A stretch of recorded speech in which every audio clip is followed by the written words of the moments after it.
Bueno, tenemos ya en vivo y en directo que grabamos el podcast. Estamos en un hecho podcástico.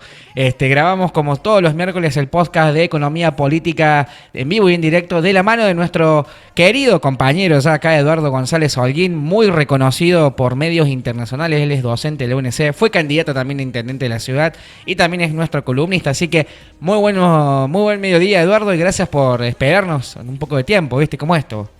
Está bien, muchas gracias. Ay, gracias a ustedes, cosa que uno puede un poco dar la opinión que tiene y, bueno, y contrastar las ideas con las de otros, ¿no? Sí, sí. Es una de las cosas que más valoran cuando yo reparto el podcast, justamente lo que más me alaba en eso, que hay ideas que no son, digamos, coincidentes con las mías y bueno, y hay un intercambio, eso es muy valorado, ¿no? Sí. Y tenemos a tu oyente favorita, ¿eh? Tenés una fans que no piensa como nosotros, pero que le gusta cómo respondés con soltura. Patricia Kiosquera, de allí de Barrio Observatorio, que dice... Sí, claro. Mando al frente.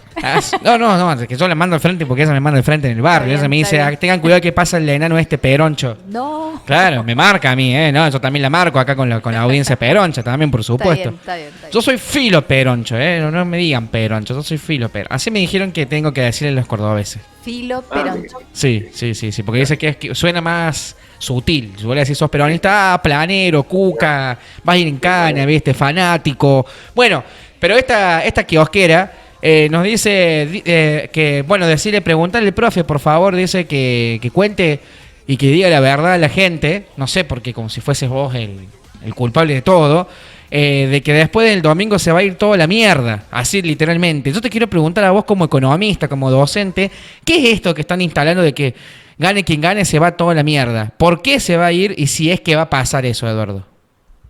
Sí, son de esas cosas que, bueno, ya sabemos, se llaman profecías autocumplidas, que las pueden hacer cumplir los grupos económicos concentrados. Así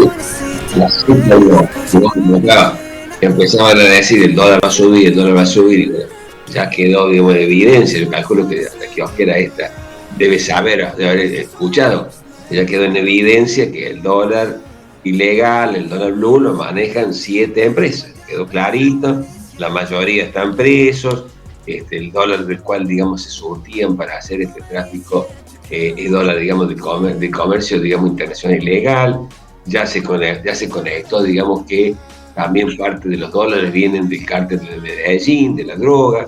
Ellos, digamos, además lavan justamente dólares por medio de estas actividades del dólar blue. Bueno, digamos, es como que se va, digamos, demitificando. Ya, bueno, estamos en una situación que no entiende el que no quiere. Cuando se armó el lío de las naftas, y bueno, quedó clarito de nuevo que eran, digamos, 5 petroleras que estaban justamente refinadoras, que estaban repaseando la nafta. No era que faltaba la nafta estaban desabasteciendo. Calculo que, bueno, ahí el gobierno tiene que haber hecho, mira, hay una ley de abastecimiento que te va, digamos, a costar muy caro si nosotros probamos esto. Y yo creo que antes que no bien dijeron eso, creo que fue un miércoles y yo ya el jueves, unas horas después, pasaba por una, digamos, estación de servicio multinacional y ya estaba vendiendo. No le había aparecido la nafta. Entonces, bueno, quedaba obvio, ya en evidencia, que no era un problema que no entraba la nafta importada, que no se refinaba. Todo lo que estaban diciendo quedó también clarito, que estaban haciendo una labor de boicot para aumentar la nafta, para generar fastidio. Y ahora están haciendo exactamente lo mismo, digamos. No nos olvidemos que estos grupos económicos concentrados entre, digamos, las empresas que tienen, son empresas periodísticas. Hay, digamos, mucho en Google, se puede meter y ver, digamos, tranquilamente todas las interconexiones que tiene Clarín, las interconexiones que tiene, ¿no es cierto?, La Nación, las interconexiones que tiene Infobae. Entonces, no son simplemente empresas periodísticas, que tienen otra cantidad, digamos, de negocios, pero comienzan a hacer entonces todo un movimiento diciendo, oh, el que va a armar, que le hizo mal. El gobierno está de que es obvio, digamos, que ha tomado las riendas del gobierno nacional es Massa, digamos, y que ha pasado a Alberto Fernández en segundo plano, que es otra actitud. O sea, digamos, Alberto Fernández decía una cosa y nadie le llevaba el apunte, terminaba de firmar acuerdos de precios y el otro día le aumentaban los precios y él no hacía absolutamente nada. Cuando yo siempre cuento la anécdota, creo que le he contado acá, cuando estaba justamente dando una conferencia de prensa, Alberto Massa, y se acerca por atrás una persona, que calculo que era un asistente, y le pasa un papelito, y se ve que en ese papelito decía justamente que el dólar ilegal estaba llegando a 1.000 pesos, y el tipo paró, estaba hablando, dijo justamente lo que estaba pasando, y ahí nomás dijo que iba a tomar medidas con lo que estaban justamente haciendo eso. Y ahí nomás, ahí fueron, digamos, la AFIP, con orden de allanamiento, se descubrió que eran 7 empresas, bueno, y buena parte de estos directivos ya están presos, bueno, o sea, es otra actitud, ¿eh? No es una actitud pasiva, que es de esa cosa que uno se preguntaba, ¿qué le pasa a Alberto Fernández que no hace nada, que no hace nada, que no hace nada? Bueno, Alberto más se muestra, digamos, una actitud donde no está dispuesto a dejarse avasallar y me da la sensación que también va a poner, que es una cosa que lo hemos dicho más de una vez en esta columna, hay instrumentos legales para regular la economía. Lo que faltaba era voluntad política para hacerlo. Bueno, Alberto Massa se ve que tiene, perdón, Sergio Tomás. Claro. No, Alberto está comiendo unas masas en este momento. No sabemos a dónde porque no se lo ve en ningún lado, pero dice que está comiendo unas masas. Aclaramos la audiencia. Tiene otra actitud. O sea, claro, está más relajado Alberto, ¿no? Ahora. Objetivamente yo no veo una razón por la cual, digamos, haya algún estallido ni nada por el estilo. Estaba la otra discusión que iba a venir una devaluación impresionante, no va a haber una devaluación impresionante, van a salir con lo que se llama en economía el crawling peg, que quiere decir, digamos, devaluación retante, porque va todos los días un poquito, tienen que hacerlo. ¿Por qué tienen que hacer esta devaluación? Porque muchos se preguntan, sí, va a aumentar los precios, es posible, porque al haber aumentado la inflación y que el dólar esté al mismo precio en pesos, eso hace que la moneda nuestra, el peso, se revalorice. Y entonces nos cuesta más exportar y las importaciones se abaratan. Es exactamente lo que pasó, digamos, con la famosa tablita de Martínez de Oz y lo que pasó también, digamos, con la convertibilidad, que había quedado también el peso con un dólar y habíamos seguido teniendo inflación y entonces existió, digamos, ese desfasaje. Entonces tienen que volver a recomponer un poco el tipo de cambio para favorecer justamente las exportaciones y para encarecer las importaciones y de esa forma estar defendiendo, digamos, la industria nacional. Eso lo tienen que hacer. Ahí viene, vamos a ver qué pasa con la muñeca del gobierno. ¿Por qué? Porque también es evidente que los formadores de precios han hecho un colchón muy grande. ¿Qué quiere decir? Que han aumentado por arriba de sus costos. Claro. Entonces no tienen la necesidad de ir siguiendo, digamos, la devaluación. Y ahí, bueno, hay que ver cómo se plantea el gobierno, porque un instrumento importante que tiene el gobierno es mandarle una inspección de la AFIP. Eso realmente es una cosa que le complica a la empresa, porque están trabajando y al lado están los inspectores de la AFIP mirándole qué hacen. La mayoría, casi me atrevería a decir, en un número cercano al 100% de las empresas tienen evasión impositiva. Entonces, tener una persona de la AFIP al lado realmente es un problema. Y si esa persona, a partir de lo que está viendo en ese momento, comienza a agarrar, digamos, la punta del ovillo de cómo han venido evadiendo, y se le torna muy difícil la situación en la empresa. Entonces yo creo que ahí tiene justamente una medida interesante el gobierno para disuadirlos de que no se pongan locos y aumenten por encima de la media, por encima de sus costos fundamentalmente. Entonces yo creo que, bueno, tiene que haber voluntad política, voluntad política para justamente hacer intervenir la AFIP, como pasó justamente con los cueveros estos que estaban, digamos, aumentando toda la luz y les mandó con orden de allanamiento, le mandó justamente la AFIP. Y ahí se va. Y la otra también, no nos olvidemos, otra cosa importante que han hecho, cuando descubrieron 400 millones de dólares de importaciones que no existían. Entonces, son todas cosas que se están haciendo ahora desde que, digamos, Sergio Massa quedó, digamos, al frente. Entonces, no es que ya hacen lo que se les antoja. Bueno, 400 millones no es que, a veces dicen, sobrevaloración de las importaciones. Acá no era sobrevaloración de las importaciones. Directamente no existían. 400 millones que el Banco Central le había dado para importar cosas que no entraron. Y bueno, de nuevo, con orden de allanamiento, ¿no es cierto? Intervino la aduana, y está justamente Guillermo Michel, que tiene también una actuación muy interesante. Y bueno, el gobierno es como que, decía yo recién, está usando sus instrumentos, no está quedando pintado como pasaba hasta hace un tiempo. Por eso, volviendo a tu pregunta, si sigue en esa actitud el gobierno, no creo que el lunes pase algo malo o algo raro. Bueno, acá un mensaje que nos manda otro oyente dice, en vez de decir Albert Títere, vamos a decir Massa Títere. No sé por qué a qué se refiere este tipo, Eduardo. No tengo elementos para decir eso, porque claro. Estoy viendo, digamos, que es una persona que está tomando decisiones y que está confrontando con el poder, porque acá, por eso vuelvo a decir, son los grupos económicos concentrados los que aumentan los precios, digamos. Entonces, bueno, me parece que justamente Massa está mostrando que quiere un rumbo, ¿no es cierto?, que ya lo hemos dicho, quiere salir de esta crisis por medio del crecimiento económico, por eso trata de restablecer, digamos, la capacidad adquisitiva del conjunto de la población, por eso un montón de gente que antes pagaba ganancias ahora ha dejado de pagarlas. Tenemos justamente esta acción de la provincia de Mendoza frente a la Corte Suprema para que se restituya, interesante, en pleno digamos, proceso electoral, un miembro, ¿no es cierto?, de Juntos por el Cambio pide que los trabajadores que pagaban ganancias y que han dejado de pagarla vuelvan a pagarla. No me parece, digamos, una medida muy simpática para conseguir votos, ¿no? Pero me parece que lo pinta de cuerpo entero lo que es la ideología de este sector político. Mira, tenemos un mensaje, Eduardo, mira, justo, que tiene que ver con lo que estás hablando, David Peralta 3198. Bueno, en realidad no está hablando, es una chicana, dice, ja, díganle al profe cuánto le pagan para defender así el gobierno. Ese hombre tendría que tratar de ver mi antecedente, ¿no es cierto? Yo ya tengo 42 años de profesión, hace más de 42 años que me he recibido, y siempre he estado como economista, digamos, heterodoxo.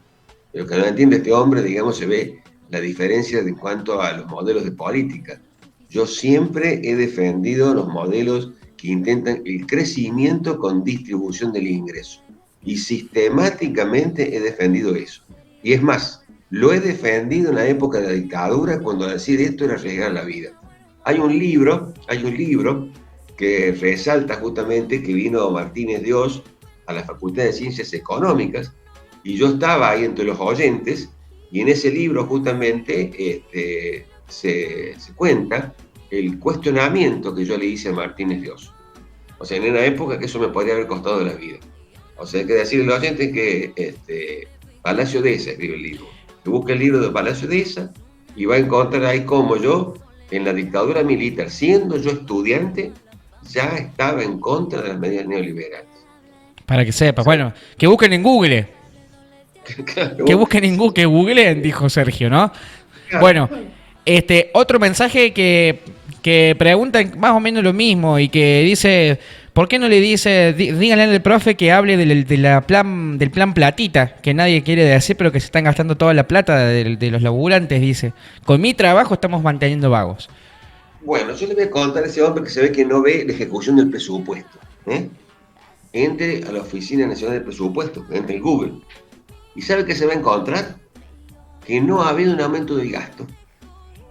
Mensualmente se gastan aproximadamente 3 billones de pesos. Y no ha habido ese plan platita que dicen, lo que ha habido es una recomposición de partidas.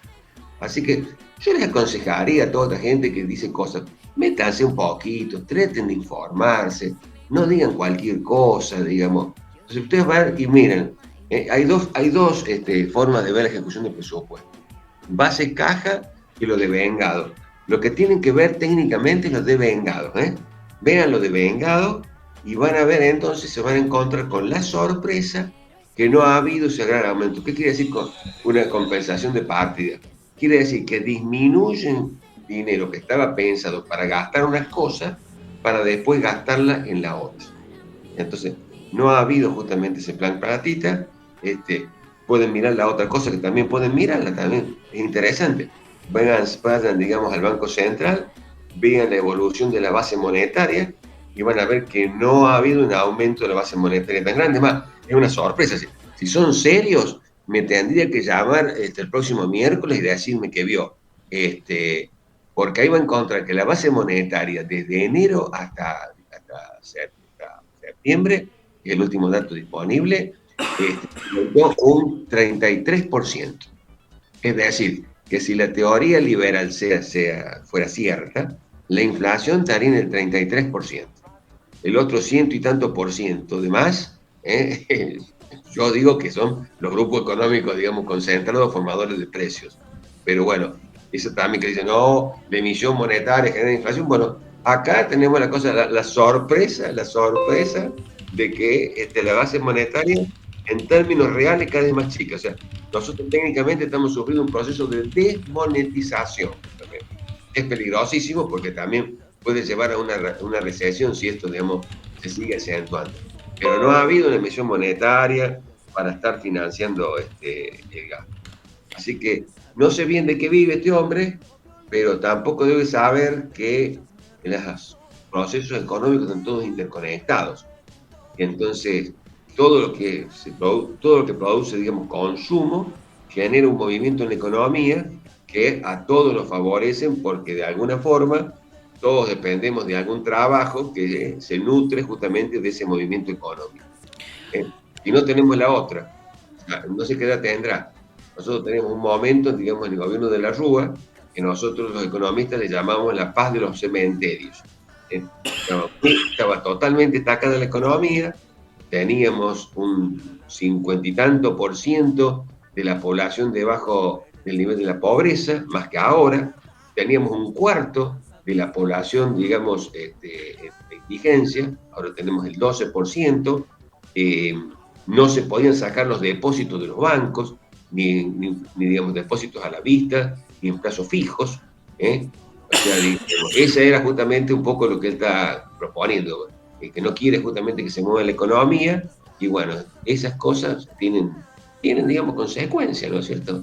O sea, yo les digo, repasen la economía, miren, y más, ni siquiera miren las estadísticas del gobierno nacional, miren las estadísticas del Fondo Monetario, del Banco Mundial, de la CEPAL, cuál ha sido, digamos, la evolución de los distintos poderes. Porque lo importante es esto, que miren los distintos modelos económicos. Yo me canso de decir esto.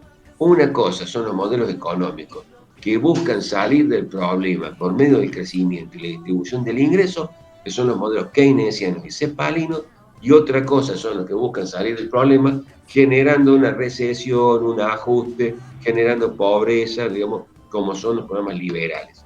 Entonces, puede ver, digamos, qué pasó, digamos, en la dictadura militar, qué pasó durante el gobierno de Alfonsín, qué pasó con Menem, qué pasó con De la Rúa, qué pasó con Néstor, qué pasó con Cristina, qué pasó con Macri, qué pasó ahora. Y va a ver que sale bastante clara las causas y consecuencias que hay de acuerdo a cada uno de estos dos modelos que estamos contrastando, porque nosotros el domingo vamos a contrastar estos dos modelos, ¿no? Claro. Fundamentalmente, vamos a decir, queremos salir por medio del crecimiento con la distribución del ingreso, si queremos que disminuya la pobreza, bueno, esa es la política, digamos, conceptual de Sergio Massa. Queremos nosotros salir por medio del ajuste, de la disminución del empleo, de la disminución del salario. Bueno, esa es la propuesta, ¿no es cierto?, de Milei. Bueno, es muy simple eso, y vuelvo a decir, no es necesario que me crean. Vean los periodos liberales, vean los periodos keynesianos, cómo han sido en Argentina. Simplemente eso, para no entrar en discusión bizantina. Claro, claro. Tenemos otro mensaje, otro usuario, Hyperborian911. Díganle al profe que deje de meterle miedo a la gente. Massa, Milei presidente, dice. Se siente, dice. Algo así. Creíble. Yo, ante esas cuestiones siempre les digo, porque estemos mal, traten de no tirarse al precipicio. Claro. Dice, bueno, otro oyente más, que más o menos parecido, Piero Vignoli. ¿Tanto le duele al profe que gane Milei? No, por mí, no, mira, yo te digo, si gana Milei, yo sigo viviendo como estoy.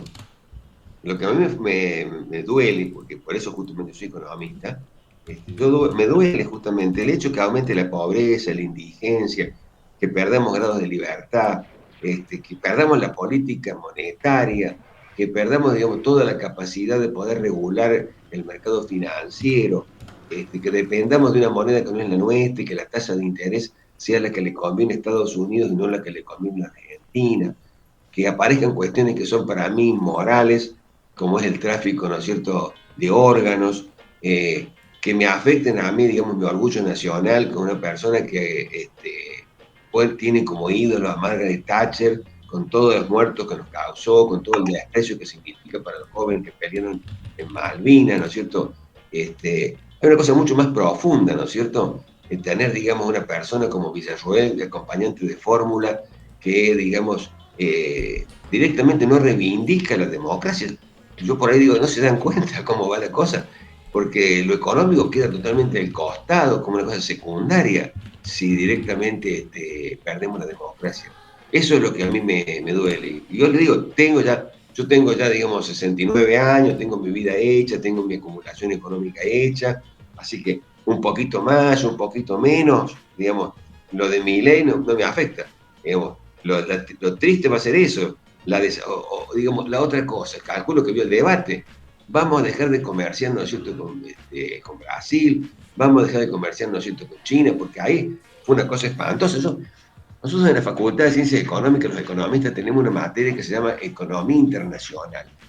Me dio la sensación, ¿no es cierto?, que Milei se había olvidado de esa materia, porque para poder comerciar con otro país, primero tiene que existir un acuerdo, un tratado entre los dos países que fijan justamente las normas para poder empezar justamente a comerciar. Entonces, si vos vas a un país con el cual no tenemos un tratado comercial, no podés tocarle la puerta y decir, che, vengo a vender ballenitas acá en este país porque he visto que a ustedes les faltan las ballenitas. Y no, le decís, no, ¿cuál es el marco de referencia? ¿Cómo son, digamos, las compensaciones que vamos a hacer en la balanza comercial? ¿Cuáles van a ser los aranceles? ¿Vamos a tener medidas pararancelarias o no para el comercio? Y si estamos, por ejemplo, comerciando alimentos, que es un fuerte nuestro, ¿cuáles son las medidas bromatológicas que ustedes tienen? O sea, es toda una cantidad de cosas que son previas al acto comercial, que a mí me extrañó justamente que nosotros cortamos relaciones con Brasil, cortamos relaciones con China, automáticamente se corta el comercio, porque no está el marco de referencia. Y después la otra tontería que dijo, grande, ¿no es cierto?, desde el punto de vista económico, es salir justamente a triangular. Es costosísimo para nosotros triangular, porque el que triangula, ¿no es cierto?, no lo hace gratis. Claro. ¿Cómo gana el que triangula? Te paga menos a vos que estás exportando y le cobra un poco más al otro. Y entonces nosotros vamos a recibir menos de lo que podríamos recibir si comerciamos directamente con el país que queremos ir.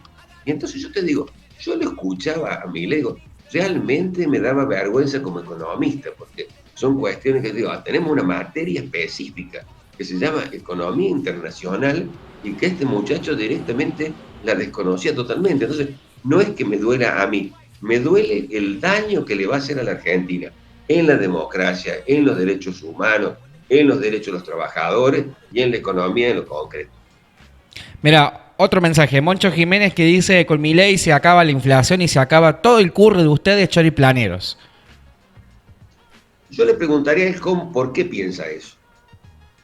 Claro, ¿no? Qué buena pregunta que le hace. Claro, si vos tenés un grupo, o sea, si vos tenés empresas económicas concentradas, grupos económicos concentrados, son los que manejan los precios.